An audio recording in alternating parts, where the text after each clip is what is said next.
Kemenangan hari ini dimulai dari sekarang. Selamat mendengar di siaran Nutrisi Rohani. Halo para pendengar dan teman-teman Indonesia, selamat mendengar di Nutrisi Rohani. Hari ini saya ingin berbagi dengan Anda topik membuat tujuan baru. Sebuah artikel di internet menyebutkan bahwa terdapat kuesioneris perjalanan hidup yang sangat ekstensif yang mewawancarai lebih dari 60.000 orang dari semua lapisan masyarakat dan menemukan bahwa mereka yang paling puas dengan hidupnya memiliki karakteristik yang sama, yaitu mereka semua berkomitmen untuk mencapai suatu tujuan yang sulit dicapai dengan kemampuan mereka sendiri. Dan inilah yang membuat hidup mereka lebih bermakna dan bisa menikmatinya dibandingkan mereka yang tidak memiliki tujuan jangka panjang. Kuesioner ini mengingatkan penulis pada teori yang disebut zona perkembangan proksimal yang dikemukakan oleh seorang pendidik bernama Vygotsky. Vygotsky berpendapat bahwa ada dua tingkatan dalam kehidupan seseorang. Yang satu adalah tingkat sebenarnya dimiliki dalam kenyataan, disebut tingkat aktual. Yang lain adalah tingkat yang dapat dicapai dengan bimbingan orang lain, yang disebut tingkat potensial. Terdapat ruang di antara keduanya, yaitu zona perkembangan proksimal. Seperti memetik buah persik misalnya. Buah persik ini berada di luar jangkauan dan mengharuskan Anda meloncat keras untuk memetiknya.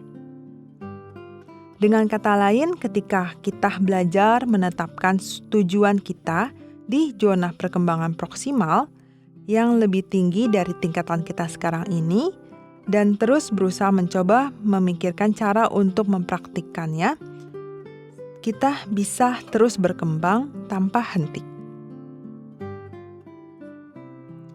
Teman-teman terkasih, di mana kamu mendasarkan tujuanmu? Apakah Anda juga yakin bahwa Anda bisa melakukan lebih dari yang Anda kira? Penulis mengatakan dalam artikelnya bahwa kita perlu berdasarkan tujuan setiap tahap pada zona perkembangan proksimal. Artinya, Anda harus terlebih dahulu yakin bahwa Anda mampu mencapai hal-hal yang berada di luar kemampuan Anda yang sebenarnya. Ketika Anda memiliki kepercayaan diri terlebih dahulu, Anda akan dapat memiliki motivasi untuk berlatih. Pada akhirnya, motivasi ini akan membawa Anda dan terus-menerus melampaui batas diri Anda. Di dalam Alkitab, Yesus pernah berkata kepada mereka yang berdoa kepadanya, "Menurut imanmu, hal itu akan terjadi untukmu." Dari kata-kata Yesus, kita dapat melihat bahwa iman adalah jalan, dan hal-hal yang tidak dapat dilakukan manusia dapat dicapai dalam Alkitab. Segala sesuatu yang akan lebih mungkin terjadi bersama Tuhan. Dan ketika kita mengandalkan iman kepada Tuhan, hal-hal ini Tuhan bisa lakukan. Akan menjadi hal-hal yang dapat dilakukan oleh manusia juga. Teman-teman terkasih, kita harus menggunakan iman untuk menciptakan masa depan yang tak terbatas. Alkitab juga mengatakan, apa gunanya mempunyai iman tapi tidak bertindak? Iman tanpa perbuatan adalah mati. Iman dan tindakan ibarat berjalan. Tidak bisa kita bergerak dengan satu kaki. Kita harus menggunakan kedua kaki untuk bisa berjalan. Tuhan peduli terhadap kebutuhan kita masing-masing. Namun untuk mengaktifkan berkat Tuhan dan mengaktifkan tangan Tuhan yang penuh kuasa, kita membutuhkan iman dan tindakan kita.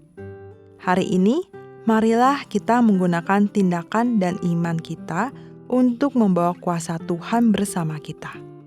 Ketika Anda percaya bahwa Tuhan dapat membantu Anda menerobos kebatasan, Tuhan akan menunjukkan kuasa-Nya dalam diri Anda dan membukakan kehidupan dengan kemungkinan yang tak terbatas bagimu. Apakah gunanya saudara-saudaraku jika seorang mengatakan bahwa ia mempunyai iman, padahal ia tidak mempunyai perbuatan. Dapatkah iman itu menyelamatkan dia? Yakobus 2 ayat 14. Setiap episode 5 menit, mari mengisi kembali energi positif untuk diri sendiri. Nutrisi Rohani adalah acara yang dibuat oleh Gereja Kristen Brand of Life Sakhaina Taiwan, yang disiarkan setiap minggu di saluran YouTube versi Indonesia.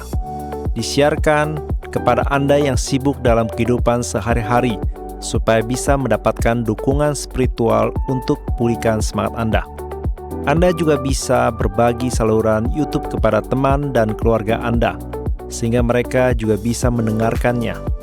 Untuk mendengar lebih banyak topik-topik yang menarik, silakan cari Nutrisi Rohani di saluran YouTube, dan Anda juga dapat meninggalkan pesan kepada kami di bagian komentar, sehingga kami bisa saling berdiskusi dan memberi dukungan dan kekuatan positif.